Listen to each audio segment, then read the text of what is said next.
Alright, so working on the 4-8N tractor, the PTO will not disengage. When I move this back and forth, I don't feel it moving anything. It just feels free. So I've already taken the running board off. It's just 2 screws there and then 2 screws of this face plate, and I'm going to take this plate off. I believe the oil level is down here. I'm going to pay attention to where the bolts go. Smallest one goes on the bottom center. These 4 are the same. And then this one is, the top middle one is a medium size. And that's what the inside of this looks like. So it looks like this is just, I'm hoping that this just slipped off of something, right? Oil doesn't look too bad. It's a little cloudy. I believe it's supposed to set right into that groove and it moves that pin back and forth. Engages and disengages the PTO. So after careful observation, the shaft sticking out does push that rod back and forth. It sets in those grooves.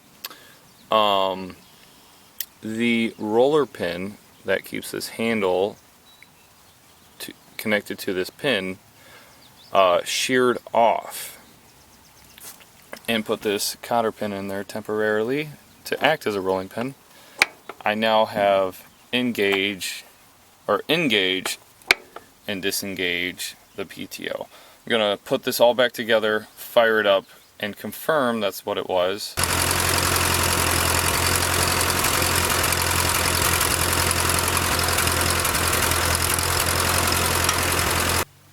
Alright, I got the port open on the other side.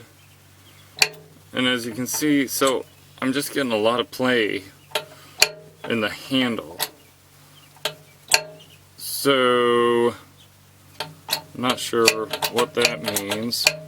It's engaged, disengaged, engaged, disengaged. Alright, so this pin was still too skinny. I found a screw that was closer to the diameter.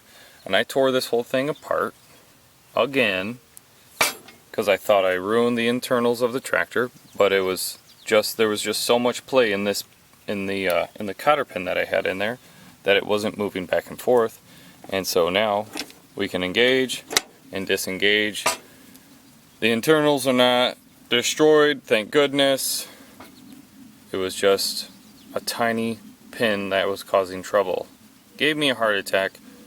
Hopefully this was helpful. I'm going to put this entire thing back together, get a roll pin, put it back together. So looking at the diagram for this, I looked up a while ago,